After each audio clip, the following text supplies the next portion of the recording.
If you want to be able to get an unfair advantage when it comes to social media, to be able to get more reach as well as revenue, today in this video, I'm going to be walking you through my strategy and how I'm changing a lot of the things that used to work before and why it's not working right now, and what are some of the things that you could be modeling so that by the end of this video, it's going to give you that clarity on what to do exactly, the things you need to change, and why it's going to make all the difference.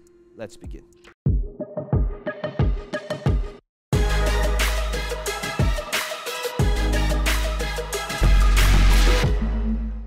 Number one is video podcasting. Now, whether you're doing video, whether you're doing podcasting, how about doing it two in one? Now, video podcasting is a unique and exciting way because it allows you to add this video component to the mix. Or if you're already doing video, to take away the video and just utilize audio and get the best of both worlds. Now, this, I believe, is going to be super powerful this year and beyond. And like for me, I've always done video, but I've never really repurposed it into audio and to get an additional stream of audiences. So if you're a podcaster and you're adding on video, podcasters now can add in visuals, graphics, elements to make it more dynamic and engaging. And by doing that, you can also add in that personality through video, making a whole lot deeper to connect with your audience at a much deeper level. Now, another benefit of video podcasting and why I'm adding it to my mix personally is because you'll be able to promote your content across all platforms. So video content is, first of all, a lot more shareable than audio-only content. And if you haven't explored audio-only content as well, this just allows you to get a lot more distribution beyond just YouTube, Facebook, Instagram as well. So for that reason, it is really important to note that video podcasting requires a lot more effort and resources than just traditional podcasting or just traditional shooting of videos. If you're a podcaster and now you want to add in video, you might think about, you need lighting, camera, a well-designed set to make it a lot more appealing, or for lack of a better word, clickbaity. Additionally, you need to think about editing and producing the video that can take a lot more time than podcasting. And vice versa, if you're creating videos, now you want to be able to strip out the video, be able to distribute it via audio-only platforms. And to be successful in video podcasting, you want to be thinking about creating content that is both informative and entertaining, and strive to create a unique perspective or angle that sets you apart from other creators in your market. So one of the keys to successful video podcasting is really consistency. I think about it like a marathon, and you should be thinking about creating episodes on a regular schedule to provide value and really commit to this marathon that you're going to be running for a very, very long time to come. So video podcasting is really a very exciting trend, something that I'm going to be doubling down on to connect with you guys as well as people that might be just into audio only, right? So it is important to know that because it takes a lot more resources, it really begins with that moment of decision where it really decided, hey, you know what? I'm going to be consistent. Maybe I'm going to start publishing, twice a week, 3 times a week. So like for me personally, that's 3 times a week, and I've been doing that for a couple of years. Were there times when I fell off the bandwagon? Absolutely, right? So that's why you want to be able to really make the commitment and decide. And that brings us to number 2, community and experiences. Now, in the past, content was king, but now with social media going crazy and AI and ChatGPT and all of that, it's becoming really harder and harder to stand out. And if you think about the competition, there's Elon Musk and there's models and bikinis and all these distractions and IG babes and guys with six-pack abs and jets and Lamborghinis. So the question is, how do you stand out? You stand out by providing unique experiences, building a community, and it's essential because it allows you to create this sense of belonging around your brand. And I can tell you, this has been one of my weaknesses. I don't think community is one of my strengths. And I can see the power of when I do events and people come together, they feel that they're part of something special. So the question is, can you start this group where people connect with each other and share the experiences, where it's like-minded people, where there's a sense of camaraderie, and that helps you build a stronger relationship between you and your audience. And understand that community building is not just about creating an online space. It's not like, oh, here's a Facebook group, right? Join this Facebook group. It's about providing a unique experience that your audience can't find anywhere else. So this could be hosting online Q&A sessions with your tribe, or it could be as elaborate as organizing in-person events like what it is that I do, but really think about your audience's wants and needs and create experiences to cater to those desires. Now, one great way is just to host meetups and workshops. That's what I do, right? I've been doing that for a really long time. Bringing people together in real life is just a powerful way to create a strong connection and a sense of belonging. And you'll notice that I've been doing that a lot through virtual events, live events, meeting your community, and face-to-face just shows them how much you appreciate their support. And that brings us to number 3, the anti-Hormozy editing style. Now, one of the biggest trends in the recent years is when, Alex and Laser Hormozy, great friends of mine, they just exploded online, and I knew them before the world knew them as who they are today. And I utilize that model a lot. It works, and you've probably seen it, right? It's a lot of jump cuts, quick edits, transitions, fast-paced, very, very engaging, very, very popular. But here's the thing, if you look at your feed right now, it's just oversaturated, and viewers are just constantly looking for something new and fresh. And to stay ahead of the curve, I'm asking myself as well, what are the new angles? So the key is to create this individualistic editing style that is unique to you and your brand. Now, so this doesn't mean completely abandoning the Hormozy style videos, but utilizing it as a foundation to add in your own unique twist. You can experiment with different editing techniques such as maybe slow-mo or stop motion, or adding special effects like lens flare or color grading or animation, right?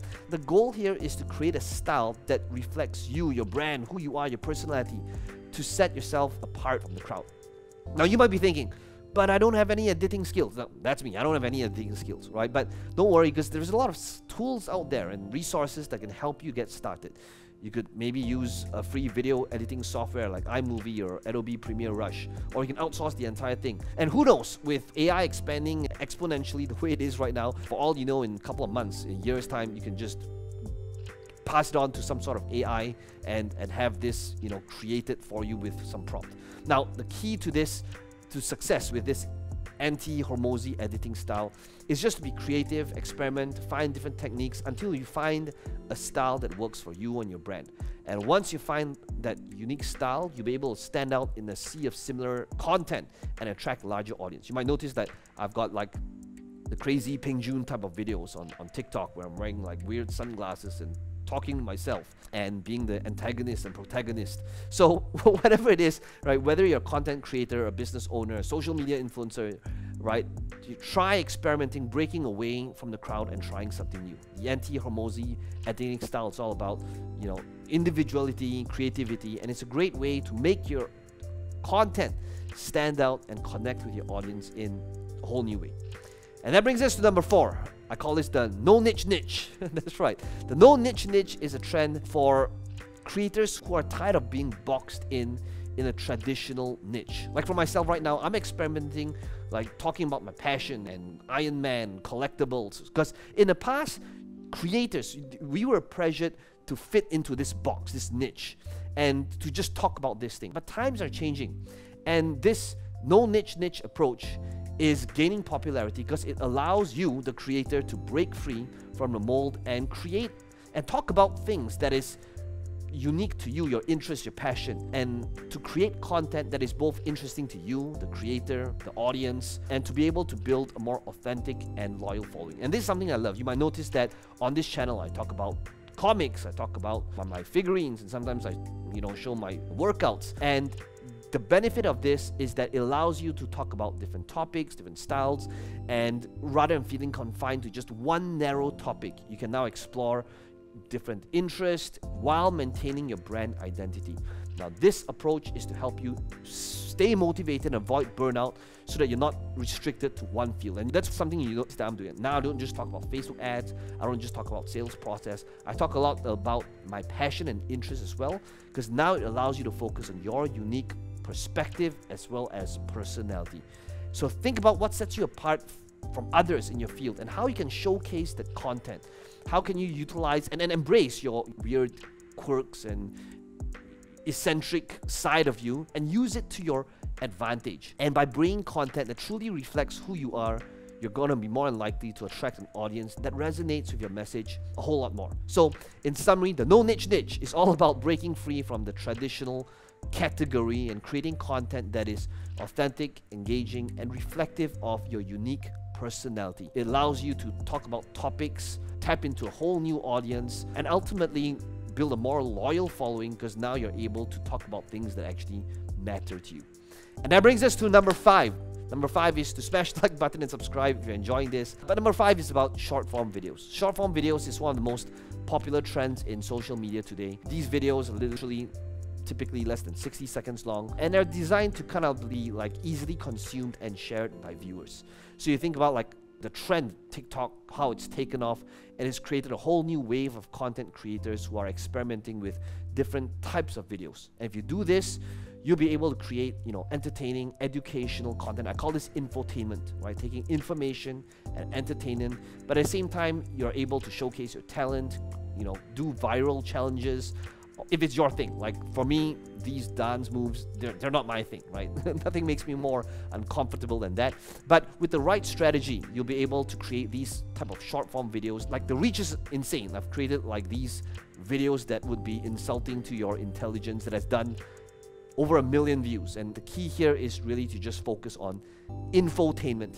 So don't just think about giving out information, because there's tons of information out there, but think about like how can we involve humor and storytelling and other techniques to engage the audience and have them coming back for more.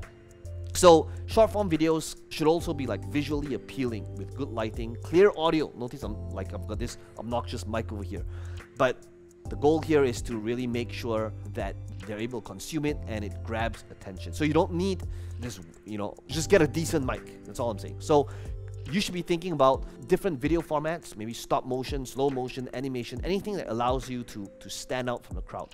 So I believe that the popularity of short form video is not just going to grow, it's going to grow exponentially, and you should be seizing this opportunity to create content that really resonates with your audience. With the right strategy, creativity, you'll be able to utilize this format to reach a much wider audience and build your brand on social media. I hope that helped. Let me know in the comments which one's your favorite technique and which one you're really going to be doubling down on for 2023 and beyond, depending on when you're watching this video. I would love to hear your thoughts, and as always, if you love this video, be sure to subscribe to this channel if you're new, so that you'll be able to get first-hand information whenever a video drops. And I look forward to seeing you in the next video.